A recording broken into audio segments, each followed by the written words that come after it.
I should start by saying I wasn't supposed to be on that road. I didn't plan for any of what happened. I didn't intend to leave the main highway, and I definitely never meant to end up in the part of the map where satellite signal fades into nothing. But sometimes a single wrong turn at night doesn't feel like a turn at all. Sometimes the darkness shifts in ways you don't notice until it's too late, and the road under your tires begins to feel unfamiliar. That's how it was for me. Smooth at first, then subtly wrong, then quietly predatory. I had been driving for hours, too tired to think straight, but too wired to stop. A pressure was building in my skull, a tightness behind my eyes, and the hum of the engine had merged with the ringing inside my head. I remember blinking hard, gripping the wheel, telling myself the night wasn't as empty as it looked. But the truth was, I hadn't seen another car in almost an hour. No headlights behind me, no taillights ahead, no road signs. Just a black stretch of asphalt swallowing everything. I kept checking the clock on the dashboard, though I don't remember what time it was when I first noticed something strange. The mile markers stopped appearing, not missing one or two, all of them, gone, as if the highway had decided I wasn't supposed to measure how far I'd driven. I tried the radio to break the silence, but every station was pure static, white noise crackling like dry leaves being crushed in someone's hands. I pushed the seek button again and again, the sound growing sharper, almost whisper-like, until I shut it off entirely. My own breathing was loud in the cabin, uneven, and the windows kept showing my reflection in the dark glass. I hated looking at it. I looked wrong, somehow. Or maybe it was just exhaustion warping my face. That's what I told myself. I don't know how long I drove like that, drifting between exhaustion and paranoia, before the road finally gave me something new. A faint orange light, blinking far ahead, barely visible. Relief washed through me so suddenly it almost made me dizzy. Civilization, a gas station, a sign of life.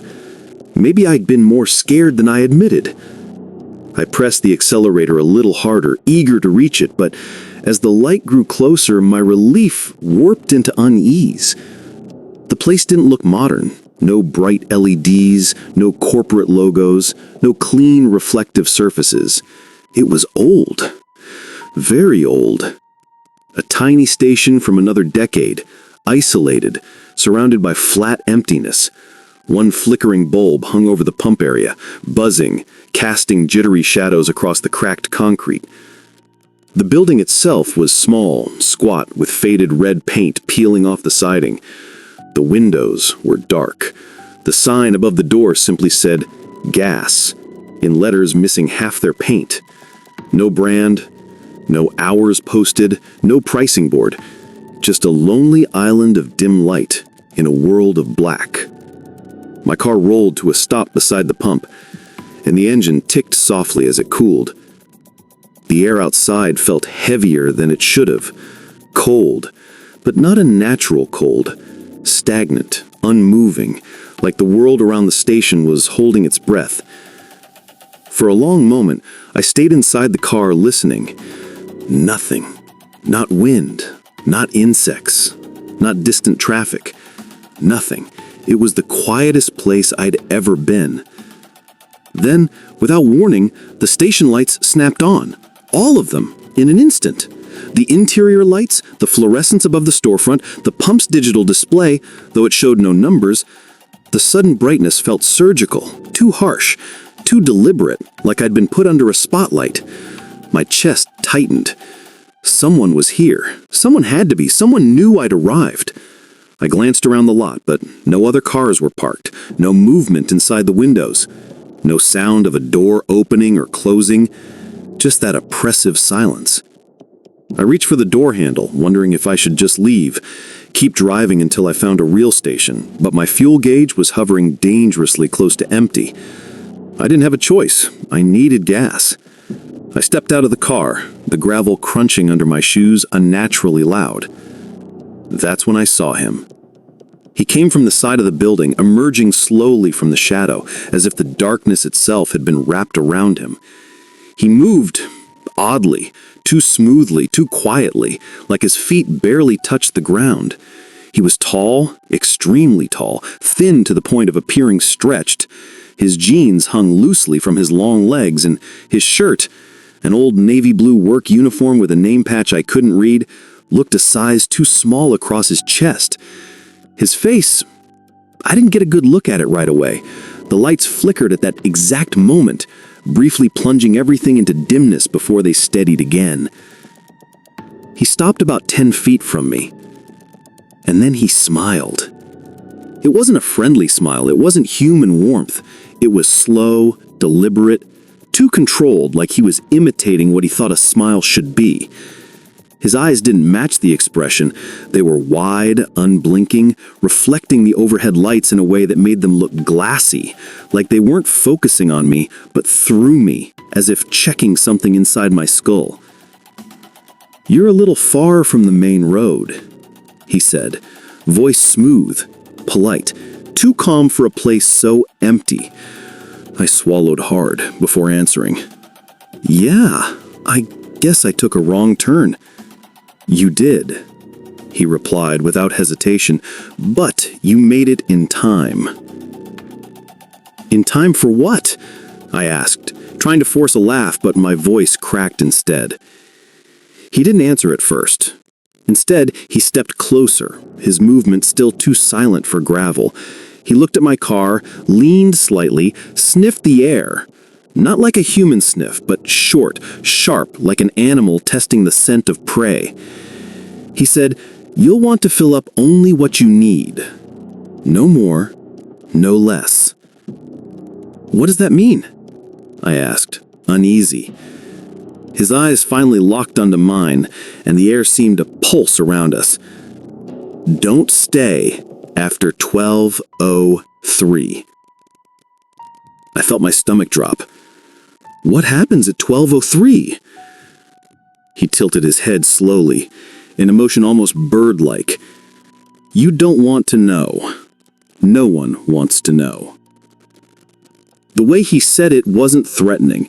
It was factual, absolute, and somehow that made it worse. I glanced toward the building's windows. They were dark again despite the lights being on, but I could swear something moved inside them. A shape, a shadow, watching, waiting. "What time is it now?" I asked, but my voice came out barely audible. He didn't speak. He just raised one long arm and pointed behind me, toward my car, toward the dashboard clock glowing faintly through the windshield. I turned. It said 12:02. My chest tightened instantly. A cold pressure pressed against the back of my neck, like invisible fingers resting there. My pulse hammered in my throat. I spun back to look at the attendant, but he was gone. Just gone. No footsteps, no sound, no direction he could have vanished to. 1 second he was standing there, the next the space was empty, as if he'd never existed at all. The lights flickered. Again. Twice. 3 times. I rushed to the pump, swiping my card with shaking hands. The display flashed, glitched, then began working normally. I filled the tank with trembling urgency, listening hard for any noise. My ears strained against the silence, desperate for something familiar, wind, a passing car, even a distant animal.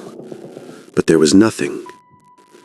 Nothing except the thump of my heart. The pump clicked off. I yanked the nozzle out, shoved it back onto the holder, and hurried to the driver's side. But when I opened the door, something was different. The air inside the car felt wrong, heavy, pressurized. The interior looked the same, but there was a faint scent that hadn't been there before, like old fabric, damp concrete, and something metallic. I slid into the seat and shut the door quickly, locking it instinctively. My fingers hovered over the ignition. And that's when I saw it. The rear view mirror. Something was standing behind the car. Tall, still, watching. I froze completely, breath caught in my throat. My eyes stung from not blinking. The shape didn't move, didn't breathe, didn't sway. It just stood there. The exact height, the exact outline, the exact posture of the attendant, but different, wrong, distorted somehow, like the edges of his body were smudged, not quite aligned with reality. I didn't dare turn around. I didn't dare move. Every instinct screamed that if I acknowledged it directly, if I made eye contact, something irreversible would happen. So I stared into the mirror, not blinking, gripping the wheel. The digital clock on the car radio changed. 12:03. And the lights of the station went out. Instantly. Violently. The entire world collapsed into pitch black. And someone, tapped on the back window. The darkness wasn't normal. It wasn't just the absence of light. It had weight, density, a texture that pressed against my skin as if the night itself had hands. The moment the station lights went out, it felt as though someone had draped a thick velvet curtain over the world, smothering sound, swallowing distance. I couldn't see even an inch beyond the windshield. Not the pump, not the pavement, not even the faint outline of the gas station sign. It was complete and suffocating. I sat there frozen, my fingers still wrapped tightly around the steering wheel. My breath fogged the interior of the car in quick, shaky bursts. And then it came again. Tap. A single, crisp sound against the rear window. Tap. Like a fingernail. Or a knuckle. Not hurried. Not frantic. Intentional. Tap. 3 evenly spaced knocks, each one a clear, deliberate signal. I wanted to believe it was just a branch or gravel kicked by cooling metal, but there was no wind, no movement, and nothing natural about the timing. It was a message, not an accident. My heart clenched painfully in my chest. I didn't dare turn around. I kept staring straight ahead, into the solid blackness pressing against the glass. The rear-view mirror was still angled directly toward me. And even though everything behind the car was swallowed by night, I knew someone, was standing close enough to touch the window. I could feel the presence, the shape, the intention. I lifted a trembling hand toward the keys, ready to start the engine, when a sound emerged from the darkness. Soft, low, almost a breath. Don't. It came from behind me, muffled by the glass. My body locked up instantly. I couldn't tell if it was the attendant's voice. It didn't sound quite like him, but it didn't sound fully unlike him either. It was stretched, distorted, as if someone was trying to imitate him through an old tape recorder. Smooth but warped. Polite but too slow, like syllables dragged across gravel. I swallowed hard, barely able to breathe. Then the voice spoke again, clearer this time. Don't. Turn. Around. My eyes stung with tears. My vision blurred. It wasn't a command. It was a warning. My shaking fingers hovered over the ignition, but the voice whispered again, closer now, as though its lips were almost touching the glass behind my ear. You need to listen. I clamped my jaw shut, refusing to turn, refusing to speak. Every primal instinct inside me screamed to start the car, floor the pedal, and get as far from that station as possible. But I was frozen. Not by fear alone, but by something else. Something in the air. Something heavy. A pressure that wrapped around my limbs and held them tight, as if the darkness had entered the car. A faint outline slowly appeared in the rearview mirror. Not full, not clear, just the suggestion of height and shape. The same shape I had seen standing behind the car moments earlier. But it was wrong now. Too tall. The proportions slightly off. A shade darker than the surrounding night. I kept my eyes on the mirror, afraid that if I blinked, the shape would suddenly be inches from my face. The voice whispered again, this time inside the car. "You came early." My blood ran cold. Early? For what? I forced myself to speak, even though my throat felt like it was closing. For what? I whispered. Silence. Thick and suffocating. Then the voice answered, "You weren't supposed to see him." My breath caught in my throat. The attendant. The too smooth movements. The way he'd vanished. He's not the one who opens the door. He watches the clock. That's all. My chest tightened. Who opens the door? I whispered. The darkness behind me drew in closer, filling the mirror with a deeper black. You don't want to know. Just like the attendant had said. My pulse hammered so loud I could barely hear myself think. I swallowed hard, licking my dry lips. Every fiber in my being wanted to run. But there was nowhere to run to. Not in this void. The voice spoke again.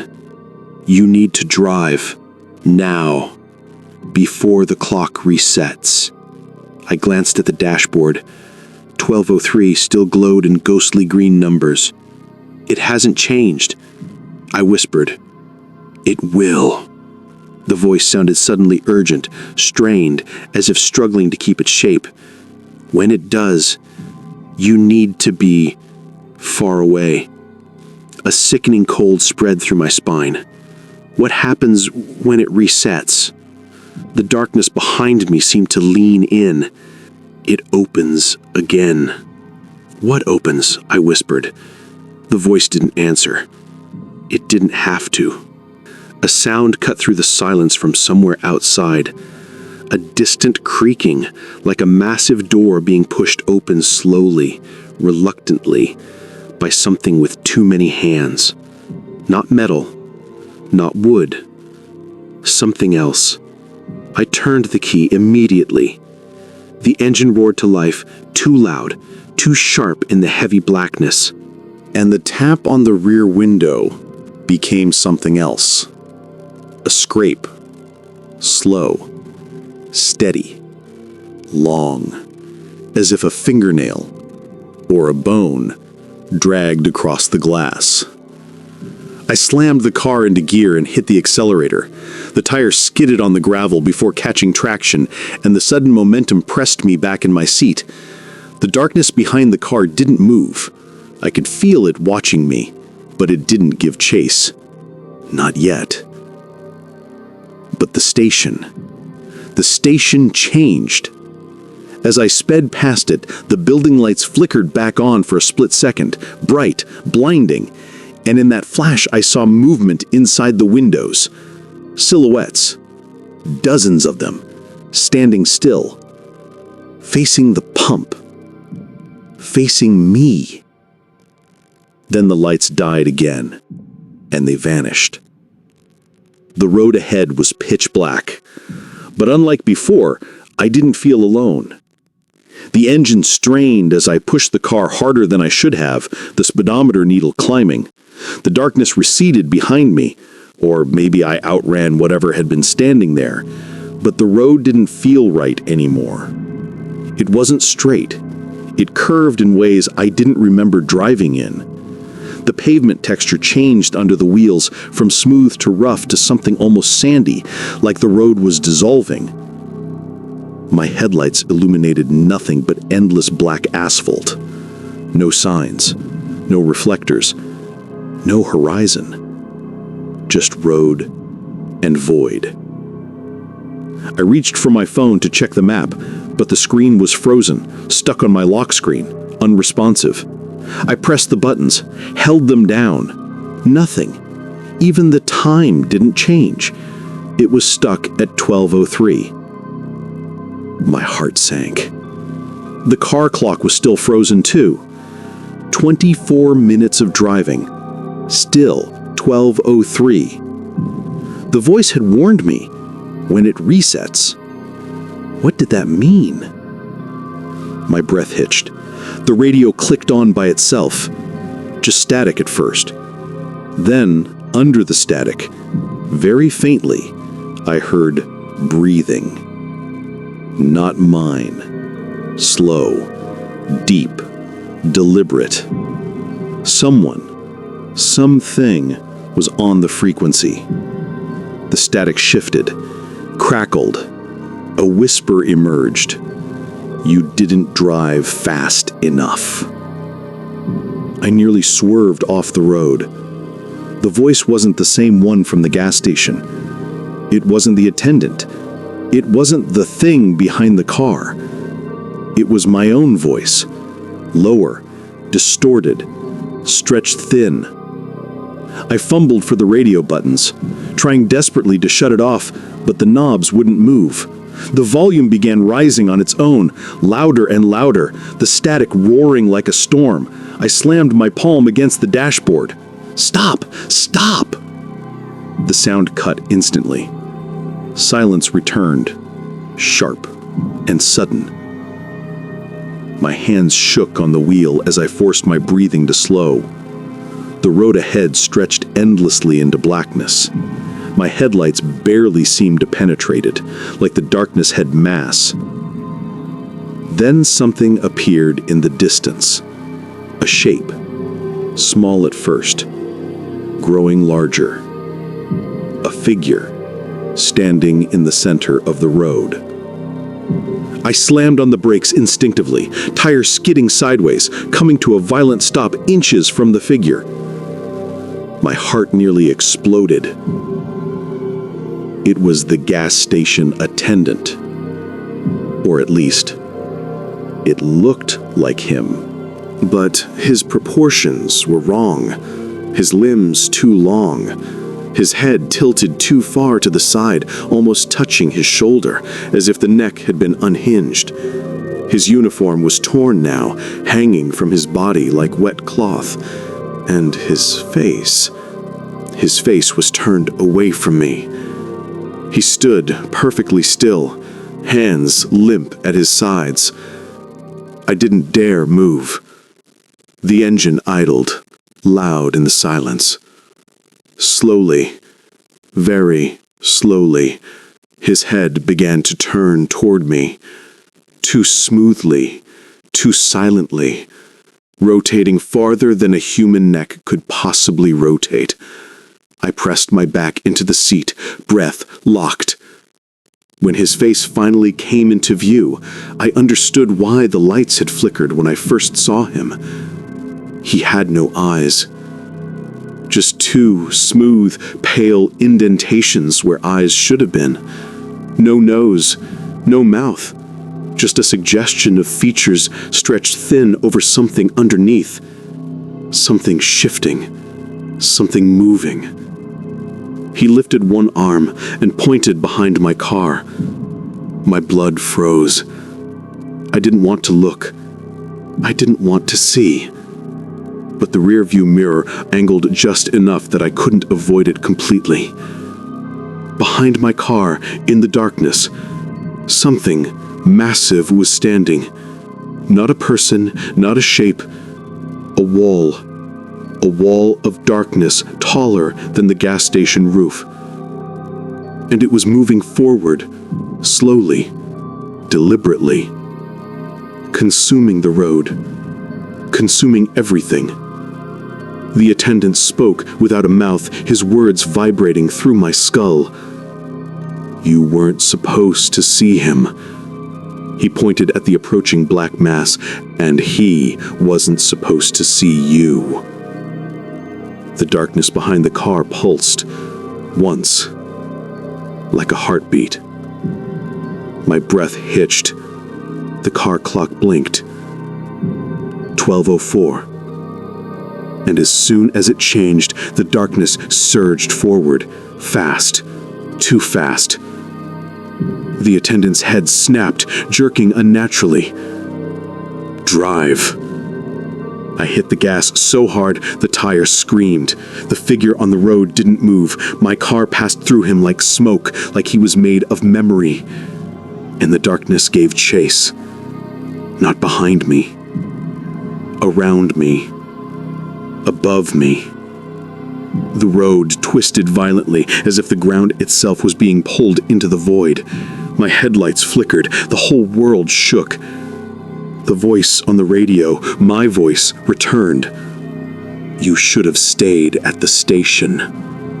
Static roared. You shouldn't have run. Static cracked. You're on the wrong road now. Static snapped. And you can't turn around. The headlights illuminated something ahead. My stomach dropped. It was the gas station. Again. Same lights, same pumps, same sign.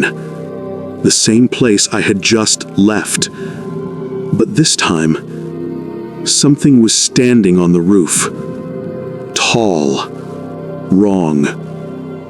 Waiting. The road had looped. Trapped me. And the darkness behind me was almost touching the bumper. I couldn't escape. And the clock changed again. 12:05. And at the lights at the station turned on. Every single one. At once. Like eyes opening. And the thing on the roof began to move. The sun never truly rose the next morning. It appeared, gray and washed out, barely pushing through the thick winter fog that hung over the small town like a sheet soaked in cold sweat. In the motel room, Liam hadn't slept. He'd stared at the ceiling for hours, replaying the last message on the answering machine over and over in his head. He is not me. He is not you. He is what we leave behind when we ignore the voice in the wires. And then, the scream. He'd heard many kinds of scream in his life. Pain, terror, grief. But the one on the tape was different. It was a scream that sounded like someone was being ripped out of reality itself. At 7:14 a.m., the motel phone rang. Liam jumped. His pulse spiked. He stared at the receiver as if it might bite him. It rang again. And again. On the fourth ring, he picked up. Hello? No voice answered. Just static. Then, the faint click of a tape recorder being played remotely. Then, his own voice. He's here. Liam's blood froze. He didn't say those words. Not now, not earlier, not ever. The line went dead. The door that shouldn't knock. After showering and packing his things as fast as he could, Liam stepped outside. The fog was thick enough to feel against his skin. It sank into his clothes, into his lungs. It had weight. He moved toward his car, but he froze. A man stood next to it, tall, extremely thin, wearing a hooded jacket so dark it looked like an absence. The figure's face wasn't visible, but Liam could tell he was staring straight at him. "Hey!" Liam shouted, voice cracking. The figure didn't move. Liam reached for the pocket knife he kept clipped on the inside of his jacket, just in case. "Step away from my car," he said. The figure slowly lifted an arm and pointed, not at Liam, but at the motel door behind him. Knock. Knock. Knock. Liam turned. The door was closed, but someone, or something, was on the other side. Liam backed away slowly, then looked again toward his car. The hooded figure was gone, vanished, silent, like fog swallowing a shadow. Then the knocking stopped. The recording inside the wall. Inside the car, Liam locked the doors immediately. His hands were shaking so violently he almost dropped the keys. He took a deep breath, trying to force logic into the situation. "It's just someone messing with me," he whispered.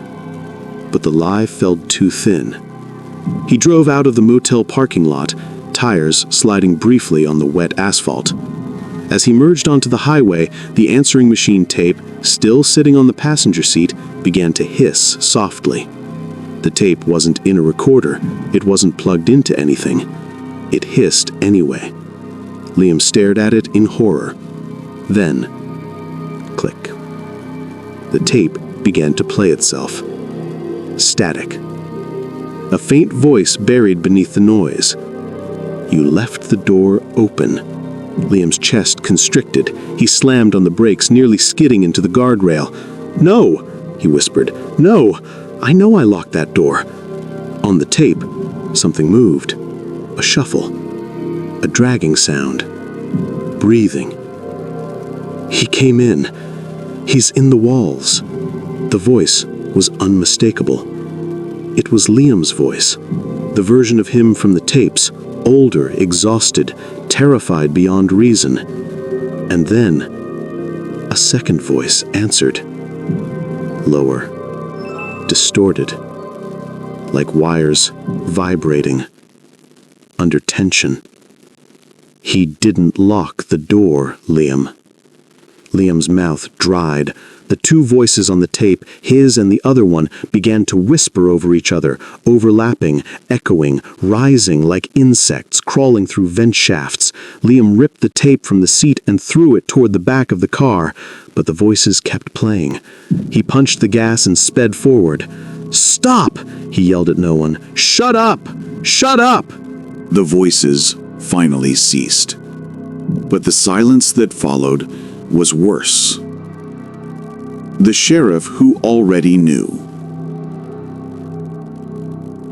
Liam reached the nearest town, Cromwell Ridge.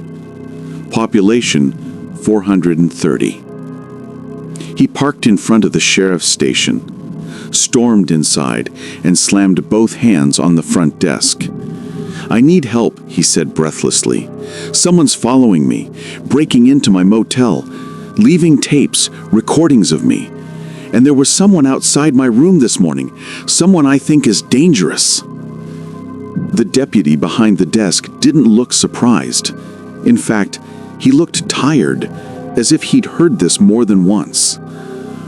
"What's your name, sir?" the deputy asked. "Liam Carter." The deputy stiffened slightly. He looked toward the glass office behind him, where the sheriff sat reviewing paperwork. The deputy whispered something through the crack in the door. The sheriff looked up. His face went pale. He stood slowly, walked toward Liam, stopped a few feet away. "You need to come with me," he said softly. "Am I under arrest?" "No," the sheriff said. "Not yet." That was not reassuring. The sheriff motioned for Liam to follow him into his office. He closed the door, lowered the blinds. Set. Liam sat. The sheriff opened a bottom drawer and pulled out a dusty cardboard box. He placed it on the desk. On the lid, written in black marker, Cart, Liam Carter. Liam's heart stuttered. "What is that?" The sheriff didn't answer immediately. He pushed the box toward Liam. "Open it." Liam hesitated, then lifted the lid. Inside were 8 cassette tapes. Old, yellowed, numbered, labeled in the sheriff's handwriting. LC1. LC2, LC3, LC8. The sheriff slid forward. These were all turned in over the last 10 months. Liam swallowed hard. By who? The sheriff shook his head. They arrived in the night, left on our steps. No prints, no one on camera, nothing. Liam stared at the tapes. The sheriff continued. And each one contains a message from you. Liam's breath caught. That's not possible. I didn't record anything. I didn't even know this town existed until today. The sheriff nodded grimly. That's what the other Liam said. Liam froze. Other? The sheriff closed his eyes. A man came here 4 months ago. Same name, same face, same voice, same everything. Said he was being followed. Said someone was copying him. Liam felt the air in the room shift, like pressure dropping before a storm. What happened to him? Liam whispered. The sheriff met his eyes. He disappeared. 3.5. Tape number LC8. The sheriff slid tape LC8 into an old radio deck on the corner of his desk. Before you hear this, just know we tried to help him. The tape clicked on. Static. Then Liam's voice. Sheriff, if you're hearing this, I'm sorry. I didn't leave. He took me. I'm inside the wires. He can make my voice say anything, even things I don't want. Don't trust me. Don't trust any voice that sounds like me. A scraping sound. A distant moan. He's learning. He's getting closer to the real one. He needs the real Liam. The first Liam. The original. He needs the one who hasn't broken yet. Liam's blood froze. The tape continued. If he finds the real one, he'll take his place permanently. Sheriff, don't let him walk into town. Don't let him... The tape cut off. Silence. The sheriff ejected the tape. When he looked at Liam, his hand moved slowly toward the holster at his hip. Sir, he said cautiously, I need you to tell me the truth. Liam raised his hand slightly. What truth? The sheriff's voice dropped. Are you the original? Liam opened his mouth, but he didn't know the answer. And deep inside him, a second voice whispered, Lie. The thing in the interrogation room. The sheriff escorted Liam to a small interrogation room for safety. A table, 2 chairs, 1 mirror. The air felt wrong, thin, electric. Someone will be with you soon, the sheriff said, then closed the door. Liam sat. Minutes passed.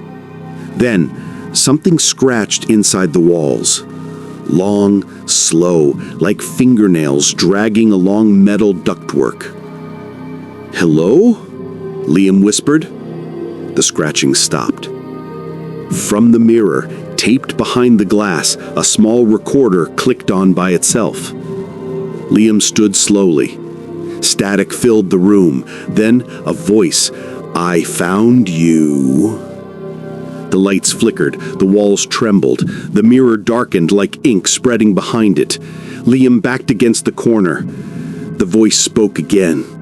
Low, mechanical, wrong. You left the door open. A dark shape moved behind the mirror, a silhouette. his silhouette, but taller, thinner, bent at the wrong angles. Its fingers pressed against the glass. 1, 2, 3. Cracks spread across the mirror like a spider web. Tap.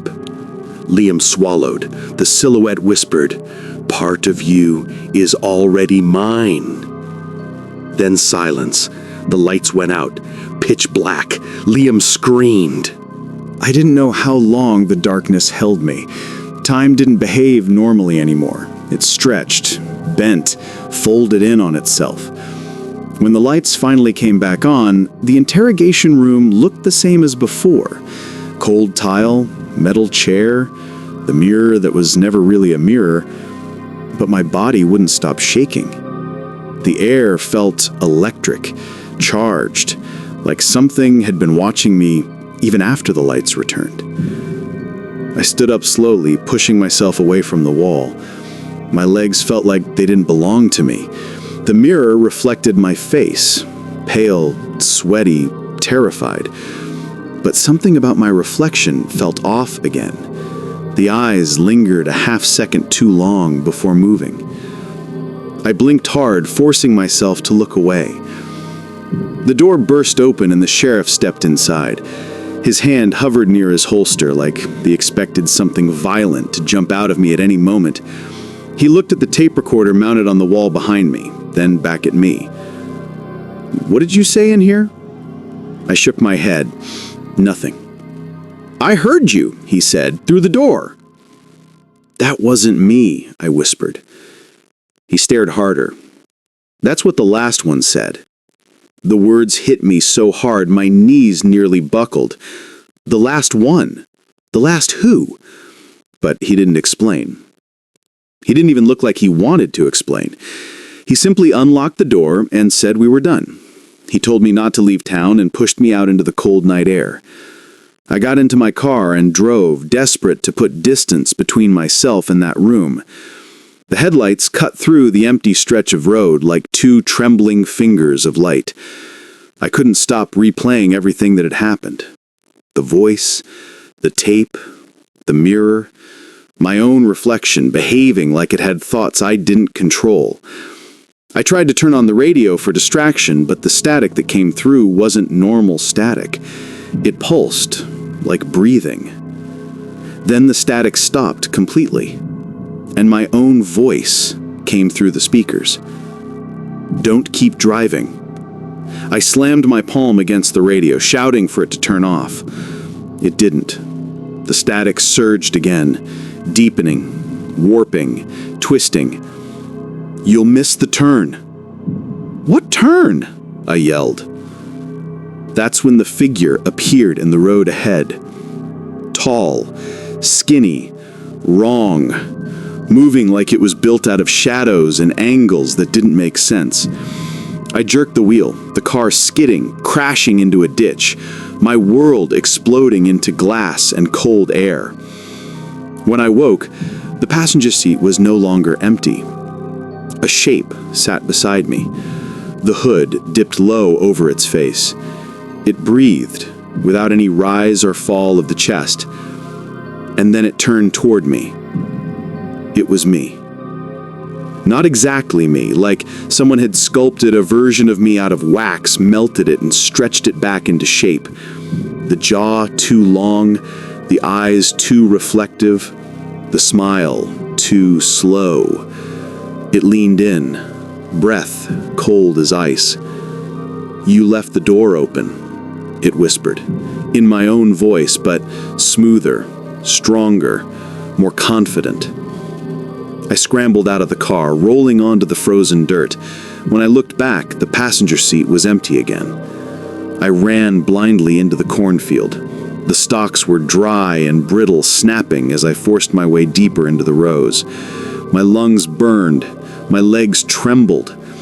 I didn't stop until my foot caught on something buried in the frost. I fell forward, hitting the ground hard, my hands sinking into cold soil. I reached down to see what I'd tripped over. A hand stuck out of the earth. I tore away dirt and leaves, my fingers numb with shock. A face stared back at me. My own face. Rotting, bloated, frozen. I screamed and scrambled backward.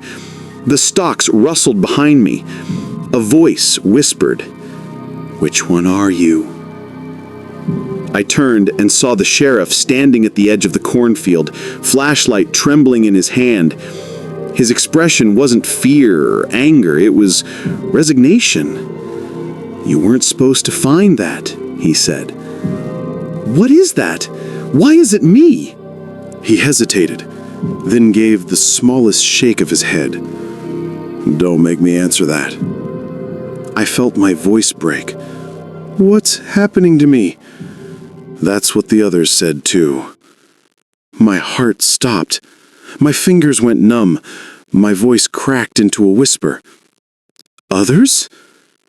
"3," the sheriff said quietly. "I found 3 bodies before you showed up. All you. All exactly you." No, that's impossible." I checked fingerprints, DNA, dental records, everything. They were perfect matches. I felt the world tilt sideways, like gravity was losing interest in me, like the air itself didn't want me here. "Which means," the sheriff continued, "I have to ask you something, and I need the truth."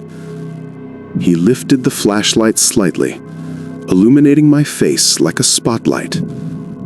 "Are you the original?" My breath caught. My brain felt like it was filled with static.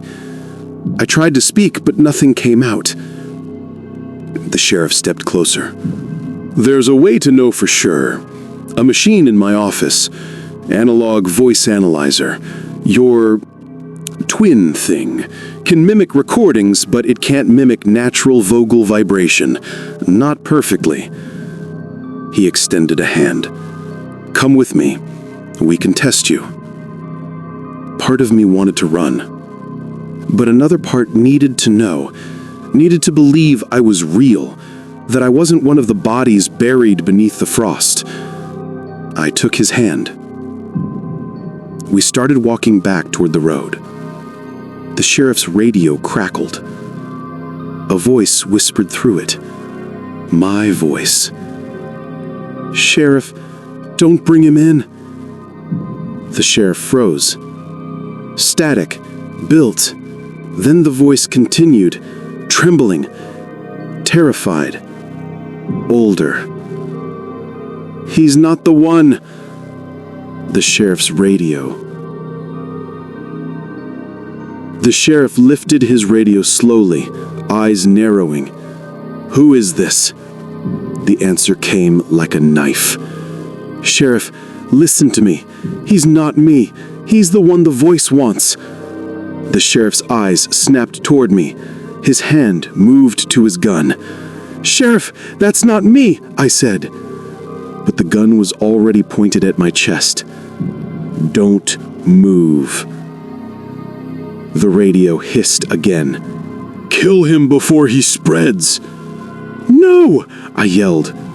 The sheriff's hands trembled. His finger tightened on the trigger. The cornfield lights flickered. The wind surged around us like a scream, and the gunshot tore through the night. Pain ripped across my ribs, sending me collapsing into the corn. I crawled, dragging myself through the dry stalks, blood warm against the freezing ground. I heard the sheriff shouting for me to stop, but I kept moving. I didn't know where I was going, just away, anywhere away. The corn parted ahead of me. A figure stepped out. Tall, thin, hooded. It moved toward me, bending the air around it. It knelt beside me. Its hands, long and pale, lifted me off the ground like I weighed nothing. I couldn't fight. My body was shutting down. "Are you going to kill me?" I whispered. The figure leaned close, and the face beneath the hood shifted. It was me. Cleaner, sharper, more perfect than I'd ever looked. The voice that came from it was calm, warm, confident. No. The hooded double stroked the side of my face gently. You never existed. My chest caved inward, like something broke beneath my ribs. I shook my head weakly, but the figure held me steady. I needed your voice, it whispered. Your memories. Your fear. Its hands tightened around my throat. Thank you. My vision dimmed. My hearing slowed, like someone was turning the world's volume down. The cold seeped into my bones. Everything went distant, fading, drifting away. Then nothing. 2 days later, the sheriff sat alone in his office. His eyes were red, sleepless. His desk was covered in 8 tapes, LC1 through LC8. He rubbed his face with shaking hands. And then, he noticed something on the windowsill. A 9th tape. LC9. His blood turned to ice. He grabbed it and shoved it into the deck. Static. Then my voice. Clear. Steady. Sheriff, thank you for trying. He stared at the tape player like it was a loaded weapon. Where are you? He whispered. The tape continued. Don't worry about the imposter. I took care of him. The sheriff clenched his jaw. You expect me to believe? The tape cut him off. I'm coming by later. Don't lock the door. Silence. Then the tape clicked off. 3 knocks hit the sheriff's office door. Slow. Rhythmic. Exactly like the motel. He reached for his gun with hands that shook violently. Who's there? He asked. Pause. Then a voice answered. My voice. Warm, calm, perfect. It's me. It moved toward me, bending the air around it. It knelt beside me. Its hands, long and pale, lifted me off the ground like I weighed nothing. I couldn't fight. My body was shutting down. Are you gonna kill me? I whispered. The figure leaned close, and the face beneath the hood shifted. It was me. Cleaner, sharper, more perfect than I'd ever looked. The voice that came from it was calm, warm, confident.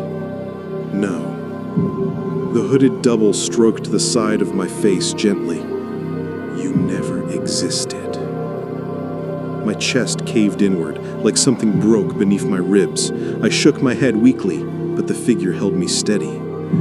I needed your voice, your memories, your fear. Its hands tightened around my throat. Thank you. My vision dimmed. My hearing slowed, like someone was turning the world's volume down. The cold seeped into my bones. Everything went distant, fading, drifting away. Then nothing. 2 days later, the sheriff sat alone in his office. His eyes were red, sleepless. His desk was covered in 8 tapes, LC1 through 8. He rubbed his face with shaking hands, and then he noticed something on the windowsill. A 9th tape. LC9. His blood turned to ice. He grabbed it and shoved it into the deck. Static. Then my voice. Clear. Steady. "Sheriff, thank you for trying." He stared at the tape player like it was a loaded weapon. "Where are you?" he whispered. The tape continued. "Don't worry about the imposter. I took care of him." The sheriff clenched his jaw. "You expect me to believe—" The tape cut him off. "I'm coming by later. Don't lock the door." Silence. Then the tape clicked off. 3 knocks hit the sheriff's office door. Slow. Rhythmic. Exactly like the motel. He reached for his gun with hands that shook violently. "Who's there?" he asked. Pause. Then a voice answered. My voice. Warm. Calm. Perfect. "It's me." The sheriff froze. The voice spoke again. "You always answer,